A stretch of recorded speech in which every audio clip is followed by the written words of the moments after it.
Magandang araw mga ka-Express Info. Alam niyo ba na sa kasagsagan ng kasikatan ni Kai Sotto sa US nung naglaro pa siya sa The Skills Factory, ay hinamon siya ni Chet Holmgren sa isang social media comment. Well, ganyan kasikat si Kai sa US. In fact, according sa isang video ng Overtime YouTube channel, ay tinawag pa si Kai na the most skilled big man sa US during the time. Kaya nga nag-react itong si Chet Holmgren at gustong makatapat si Kai. And after that, ay nakapasok na sa NBA si Chet bilang second pick overall. Pero sad to say na ang ating idol ay hanggang ngayon ay hindi pa rin nakakapasok sa NBA. Ang tanong, makakapasok pa kaya si Kai sa NBA? Well, 5 years ago, ay di hamak na mas nakita ng mga NBA experts ang insane skills ni Kai para sa isang legit 7'3" player. And there was a time na siya ang considered best big sa US at matik lang sa kanya ang 30 points and 15 rebounds per game against American players. Pero naglaho ang lahat simula nang nag-decide si Kai to turn pro skill in college through the NBA G League Team Ignite route. Pagdating niya sa Team Ignite, ay hindi siya nabigyan ng sapat na opportunity at ito na ang simula ng pagbaba ng kanyang kumpiyansa. Kaya in this video, ay layunin nating ipaalala kay Kai kung gaano siya kagaling at kung gaano siya kasikat hindi lang sa Pilipinas kundi sa buong mundo. Kumpiyansa lang ang dapat ibalik sa laro ni Kai dahil nandiyan naman yung skills niya at kanyang basketball IQ na siyang dahilan kung bakit kinukonsider siya ng overtime na best pick sa US. Well, yan ang ating pag-uusapan in this video, pero bago yan, ay meron muna tayong pag-giveaway. Hey, hey, hey! Attention mga ka-patrol! Get ready for an epic giveaway! Once Express Info hits 150K subscribers, one lucky winner will win the incredible Oppo Reno 11F 5G smartphone. Here's how to join. Step 1. Subscribe to Express Info right now. Step 2. Like this video. Then step 3. Comment anything good and positive about our idol Kai Sotto. Super easy. Just subscribe, like, and comment. 5 taon na ang nakalipas mula nang ipamalas ni Kai ang kanyang kahusayan sa larangan ng basketball sa US. Bilang isang 7'3" player, naging sentro siya ng atensyon hindi lamang sa Pilipinas, kundi pati na rin sa international scene. Sa kanyang panahon sa The Skills Factory, TSF, sa Atlanta, Georgia, ipinakita ni Kai ang pambihirang talento na nagbigay daan upang tawagin siyang the most skilled big man sa US nung panahong iyon. Matapos lisanin ang Ateneo de Manila High School noong 2019, nagdesisyon si Kai na ipagpatuloy ang kanyang basketball career sa US sa pamamagitan ng pagsali sa The Skill Factory. Ang kanyang debut game laban sa IMG Academy noong November 2019, nagtala si Kai ng 18 points and 12 rebounds, na agad nagpakita ng kanyang potential sa international arena.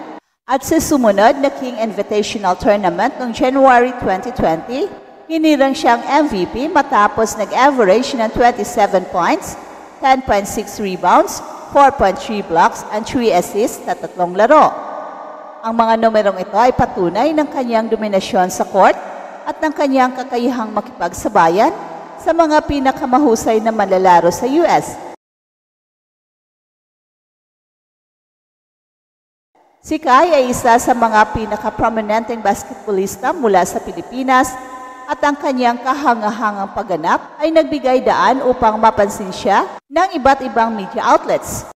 Isa sa mga pinakamalaking platform na nag-feature sa kanya ay ang Overtime YouTube channel, isang kilalang sports media na tumutuon sa mga rising stars ng basketball. At sa segment na ito, itinampok ang kanyang journey bilang isang dominanteng manlalaro kung saan tinawag siyang the most skilled big man sa US. Ang ganitong pagkilala mula sa isang international platform ay lalong nagpapatibay sa kanyang reputasyon at nagbibigay inspirasyon sa maraming Pinoy na nangangarap na makapasok sa international basketball scene.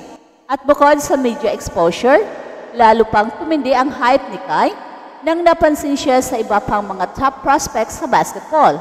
Isang patunay nito ay ang interest na ipinakita ni Chet Holmgren, isa sa mga pinakahinahangaang young prospects sa US.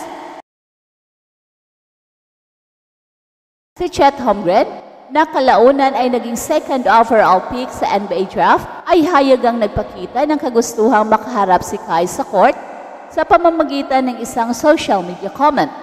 Ang ganitong klaseng pagkilala mula sa isang elite player ay patunay na hindi lamang hype ang kasikatan ni Kai. Talagang nakikita siya bilang isang legitimate na kalaban sa larangan ng basketball. Bagamat hindi natuloy ang kanilang pagharap, hindi maikakaila na ang atensyon mula sa mga top prospects tulad ni Holmgren ay isang malaking bagay para kay Kai. Ang ganitong interaction ay nagpapakita na kinikilala siya ng mga international players bilang isang seryosong contender.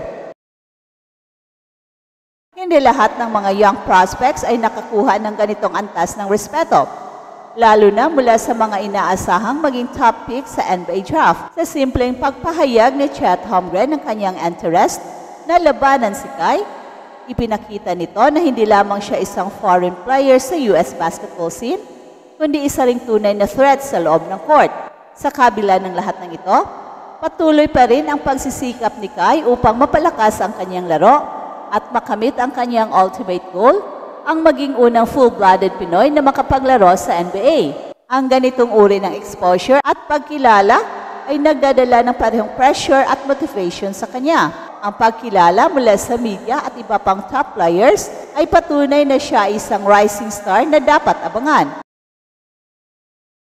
Sa halip na sundan ang traditional na route ng college basketball, pinili ni Kai na maging professional sa pamamagitan ng pag-sign sa NBA G League Team Ignite noong 2020. Gayunpaman, dahil sa mga komplikasyon dulot ng pandemya at iba pang logistical issues, hindi siya nakapaglaro para sa Ignite. Sa halip, sumali siya sa Adelaide 36ers sa Australian National Basketball League o NBL noong 2021. At dito nagpakita si Kai ng solidong performance, kabilang ang isang upset victory laban sa reigning champions na Melbourne United, kung saan nagtala siya ng 12 points, 4 rebounds and 1 assist. At noong 2022, nagdeklara si Kai para sa NBA draft pero hindi siya napili.